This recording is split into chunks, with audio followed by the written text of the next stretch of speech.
Saviez-vous que la manière dont on répartit ses investissements entre différentes options, ce qu'on appelle l'allocation d'actifs, eh bien, elle est responsable de près de 90% des variations de performance d'un portefeuille. C'est énorme.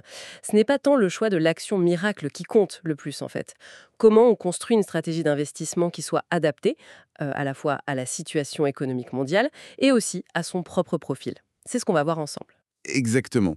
On va décortiquer ce que recouvre concrètement l'allocation d'actifs et puis surtout pourquoi elle est si déterminante. On va voir comment l'analyse du contexte macroéconomique peut guider les choix, l'importance aussi cruciale de la diversification pour maîtriser les risques et puis les étapes clés voilà, pour définir une stratégie.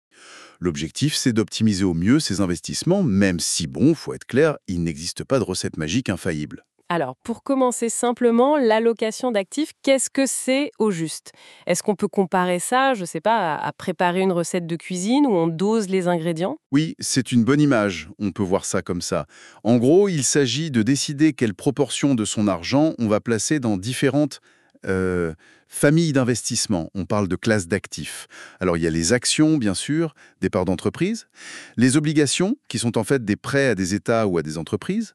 On a aussi l'immobilier, les matières premières, l'or, le pétrole, ce genre de choses, ou même le cash, enfin le monétaire, les liquidités, les placements très courts et peu risqués. L'objectif principal, d'ailleurs, ce n'est souvent pas de chercher le rendement maximum à tout prix. Ça, c'est un peu une idée reçue. Il s'agit plutôt de trouver la meilleure combinaison possible pour un niveau de risque qu'on est prêt à accepter. C'est vraiment ça le cœur du sujet. Historiquement, il y a eu des économistes comme Harry Markowitz, prix Nobel pour ça, qui ont théorisé là-dessus. C'était dans les années 50-60. Il a parlé de la frontière efficiente. C'est l'idée qu'il y aurait un portefeuille optimal, la meilleure combinaison possible. Ah oui, la frontière efficiente, j'en ai entendu parler. Mais est-ce que c'est facile à appliquer en pratique, cette théorie? Alors, c'est là que ça se complique un peu.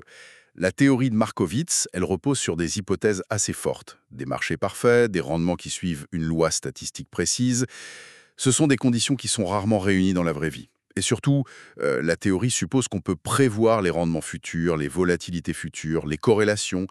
C'est extrêmement difficile pour ne pas dire impossible.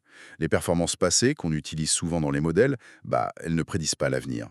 Donc oui, le concept est fondamental, mais l'application mathématique directe, c'est très complexe. Par contre, ce qu'il faut vraiment retenir, et vous l'avez dit au début, c'est l'impact immense de cette allocation. Les études le montrent, elle explique environ 90% des variations de performance d'un portefeuille. C'est bien plus important que de savoir si on a choisi la bonne action ou le bon fonds à un instant T. D'accord. Donc, avant même de penser où est-ce que j'investis, il faut penser comment je répartis mon argent. La structure d'abord. Absolument, c'est la fondation de la maison.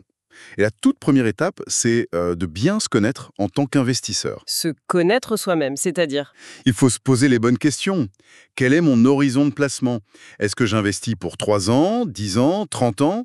Ça change tout sur le risque qu'on peut prendre. Quel est mon objectif? Préparer ma retraite? Acheter une maison? Juste faire fructifier un capital? Et puis, quelle est mon aversion au risque? Ça, c'est très personnel. Est-ce que je suis prêt à voir mon capital baisser temporairement sans paniquer? Ou est-ce que la moindre baisse me fait perdre le sommeil? Enfin, est-ce qu'il y a des contraintes particulières? Besoin de récupérer l'argent bientôt? Des convictions éthiques? C'est seulement après avoir clarifié tout ça qu'on peut commencer à dessiner une allocation qui nous correspond vraiment. C'est une étape d'introspection essentielle, en fait. Une fois qu'on se connaît mieux, on est ensuite bombardé d'infos sur l'économie mondiale, la croissance, l'inflation. Comment on utilise tout ça pour ajuster son portefeuille? Oui, alors là, on entre dans l'analyse macroéconomique. L'idée, c'est de comprendre où on se situe dans le cycle économique. Classiquement, on distingue 4 phases. Il y a le creux de la crise, puis l'expansion, le pic, et enfin la récession ou la crise. Ces cycles, bon, ils ne sont pas toujours très nets ni réguliers, mais ils influencent quand même la performance des différentes classes d'actifs. Pour simplifier, on peut utiliser une sorte de matrice. On croise les attentes sur la croissance économique et sur l'inflation.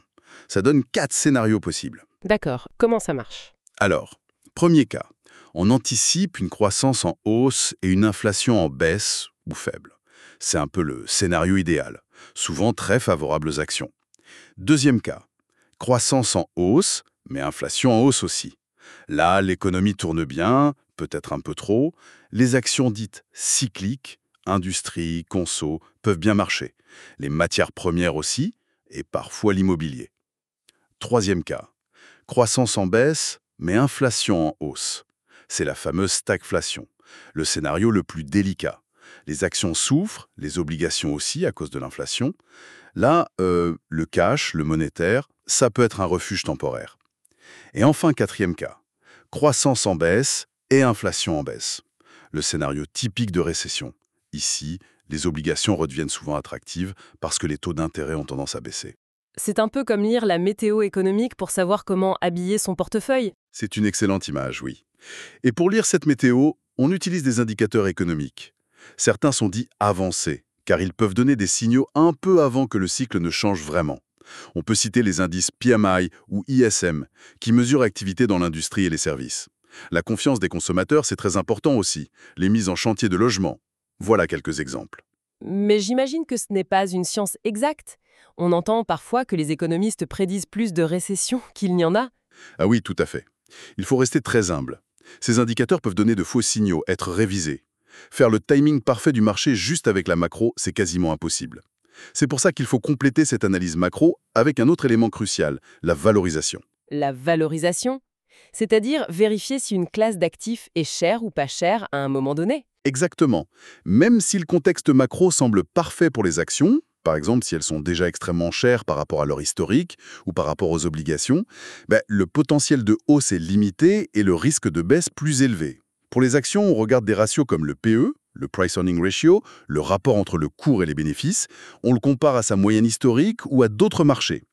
Pour les obligations, on regarde le niveau des taux d'intérêt, bien sûr, mais aussi les taux réels, après inflation, et les spreads de crédit, c'est-à-dire l'écart de rendement entre les obligations d'entreprise risquées et celles considérées comme sûres.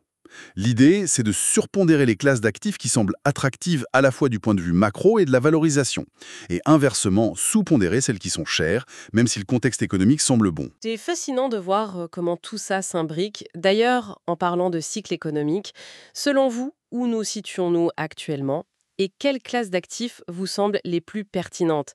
N'hésitez pas à partager votre analyse dans les commentaires.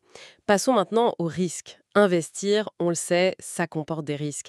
Les marchés peuvent chuter violemment parfois. Comment on fait pour protéger son portefeuille pour ne pas tout perdre en cas de coup dur? Alors là, la clé, le maître mot, c'est la diversification. Ne pas mettre tous ses œufs dans le même panier. C'est vraiment le principe de base. Et la diversification, ça se joue à plusieurs niveaux. D'abord, entre les différentes classes d'actifs.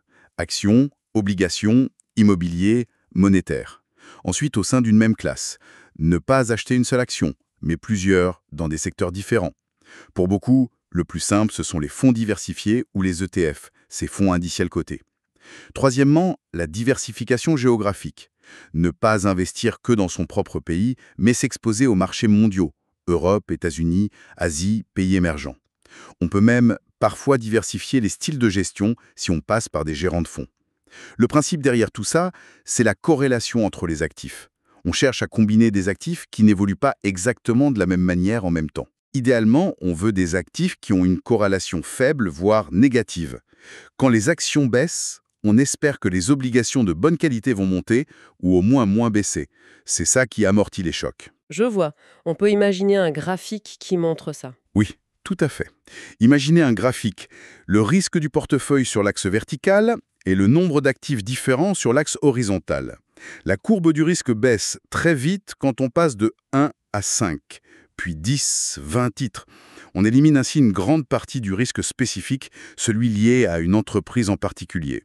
Si on ajoute la diversification internationale, on réduit encore un peu plus le risque global. Donc, diversifier, ça permet de lisser la courbe, d'éviter les trop grosses secousses. Mais ça n'empêche pas de perdre de l'argent si tout le marché s'effondre, c'est ça? Le risque de marché existe toujours. Exactement. La diversification, elle est très efficace contre le risque spécifique, dit idiosyncratique. Mais elle n'élimine pas le risque de marché, le risque systémique. Ce risque, c'est celui d'une baisse généralisée des marchés lors d'une crise économique majeure, une pandémie, une crise géopolitique. Ça touche plus ou moins tout le monde.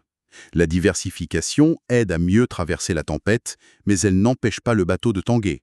Pour se préparer à ces événements plus rares, plus extrêmes, il y a des outils comme les stress tests, où on simule des scénarios catastrophes. Mais au-delà des outils, c'est une posture mentale qu'il faut avoir. Penser l'impensable. L'histoire financière est pleine de signes noirs, ces événements imprévus aux conséquences énormes. 1987, 1998, 2001, 2008, 2020, il faut construire son allocation en gardant ça à l'esprit. Ces chocs sont rares, mais ils peuvent arriver. Un dernier point important, un portefeuille diversifié, ça vit. Il faut le suivre et le rééquilibrer régulièrement. Ah oui, pourquoi? Le rééquilibrer? Parce que les marchés bougent. Si les actions montent beaucoup plus que les obligations, leur poids dans le portefeuille va augmenter. Et donc le niveau de risque global aussi. Le rééquilibrage, ça consiste à vendre un peu de ce qui a beaucoup monté pour racheter ce qui a baissé ou moins monté. Et revenir à l'allocation cible. Par exemple, revenir à 60% actions, 40% obligations si on était passé à 70-30. Ça force à vendre un peu quand c'est haut et acheter un peu quand c'est bas. C'est contre-intuitif, mais c'est sain pour maîtriser le risque et rester fidèle à sa stratégie. On peut le faire une fois par an, par exemple. Si on devait résumer les points essentiels de notre discussion, premièrement, l'allocation d'actifs, la répartition entre actions, obligations, etc., c'est la décision clé.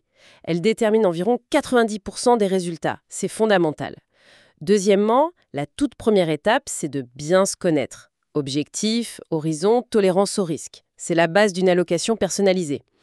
Troisièmement, on adapte ensuite cette stratégie en analysant le contexte économique, le cycle, la croissance, l'inflation et surtout la valorisation des actifs. Sont-ils chers ou pas? Et enfin, quatrièmement, la diversification est l'outil indispensable pour gérer le risque. Diversifier les classes d'actifs, les zones géographiques et, au sein de chaque classe, c'est la clé pour naviguer plus sereinement. Sans oublier le rééquilibrage régulier. C'est une excellente synthèse. Pour conclure, peut-être une petite réflexion tirée de vieux dictons boursiers qui font écho à tout ça. On dit souvent « il faut acheter au son du canon et vendre au son du violon ». Ou encore une phrase qu'on attribue à Warren Buffett « le moment d'acheter est quand personne ne veut acheter ». Ces phrases rappellent l'importance d'avoir une stratégie bien définie, de ne pas se laisser emporter par les émotions de la foule, ni la peur, ni l'euphorie. Parfois, il faut avoir le courage, basé sur l'analyse bien sûr, d'aller un peu à contre-courant, tout en restant évidemment toujours diversifié et conscient des risques. Ce n'est pas magique, mais ça demande de la discipline et de la réflexion. Une conclusion qui donne à réfléchir effectivement.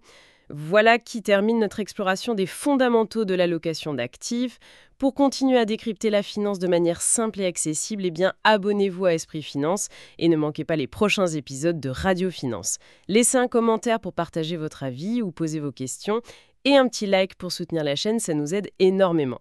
Merci et à très bientôt.